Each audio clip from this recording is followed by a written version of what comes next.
డ్రామాలు చేయగలిగే వాళ్ళే డ్రామాలని చెప్పగలుగుతారండి. ఎందుకంటే ఈ గత 5 ఏళ్లలో డ్రామాలు చేసి ఉన్నారు కాబట్టి రియాలిటీలో కూడా కళ్ళకి డ్రామాలుగానే కనిపిస్తది.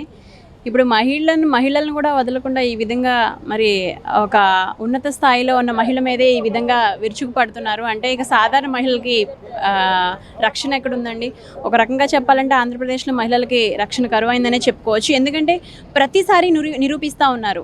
ఎప్పుడైతే కూటమి ప్రభుత్వం వచ్చిన దగ్గర నుంచి సగటున ప్రతిరోజు 2 మహిళల మీద అత్యాచారాలే కానివ్వండి, బాలిక దగ్గర నుంచి ముసలి వాళ్ళ వరకు ఎవరిని కూడా ఏ ఒక్క జిల్లాలో కూడా వదలటం అనేది జరగట్లేదు.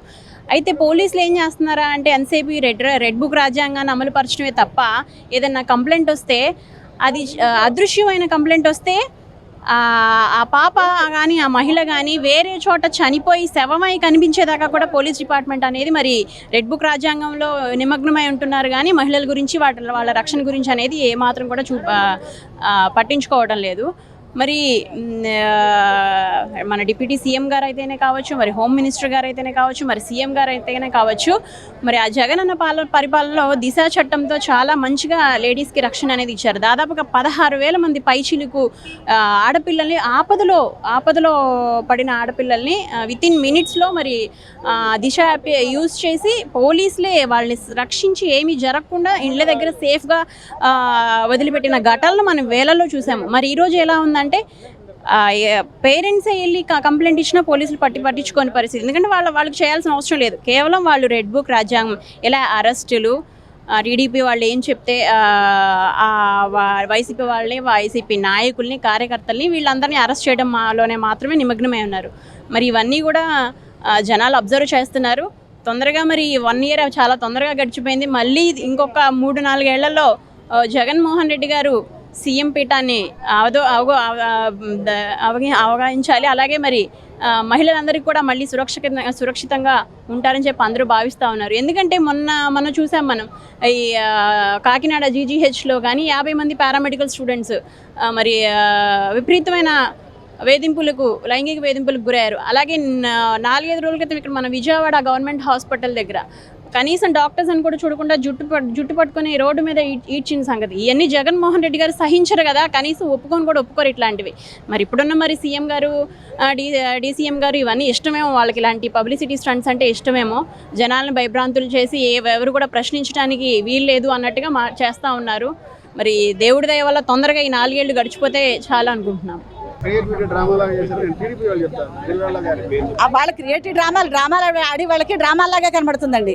మాకు వైఎస్ఆర్సీపీ దగ్గర నుంచి వీళ్ళు చేసే అరాచకాల గురించి ఒక్కొక్క నియోజకవర్గంలో, గ్రామాల్లో ఇలా మీటింగులు పెట్టి ప్రజలకు వీళ్ళు చేసి చెప్పిన సూపర్ 6 హామీలు అమలు చేయట్లేదు కాబట్టి, వాళ్ళ వాగ్దానాలన్నీ కూడా తప్పారు కాబట్టి అవన్నీ ప్రజలకు చెప్పడానికి మేము మీటింగులు పెట్టుకు వెళ్తుంటే ఆ రోజు హారిక గారు అక్కడ గుడివాళ్ళు అటెండ్ అవుతుంటే ఈ నిజాలన్నీ ప్రజలకు తెలియకూడదన్న ఉద్దేశంతో వాళ్ళు తిరిగి దాడి చేస్తున్నారు. వీళ్ళు సూపర్ 6 అమలు చేయకపోగా వాళ్ళని ఏంటంటే డైవర్ట్ పాలిటిక్స్ చేయడం అన్నది చంద్రబాబు నాయుడు గారికి బాగా అలవాటు. అందులో భాగంగానే హారిక గారి మీద అక్కడ గుడివాళ్ళ జరగడం అన్నది చాలా దారుణం. నడి రోడ్డు మీద అందరూ చూస్తుండగా పట్టపగలే ఒక మహిళ, అందులో బీసీ మహిళ, ఆవిడే జడ్పీ చైర్పర్సన్, జిల్లాకి ప్రథమ పౌరురాలు, అలాంటి ఆవిడ మీద దౌర్జన్యం జరిగితే అక్కడ నుంచి కారు మీద దాడి జరిగి ఆవిడని ఇష్టం వచ్చినట్టు దుర్భాషలు ఆడుతుంటే అక్కడ భర్త ఒక పక్క నుంచి పోలీసుకి చెప్తున్నా కూడా పోలీసులు కూడా దాడి చేసిన వాళ్ళకే వత్తాసు పలికారు. కానీ ఆవిడకి న్యాయంగా ఒక మాట కూడా మాట్లాడలేదు. తిరిగి ఆవిడని కొట్టడానికి కూడా ప్రయత్నించారు. ఇంత దారుణం ఎక్కడైనా ఉందా? ఇలాగా ప్రథమ పౌరురాలకే, జిల్లా పరిషత్ చైర్మన్కే రక్షణ లేకుండా పోతే రాష్ట్రంలో మహిళలకు ఇంకెక్కడ రక్షణ?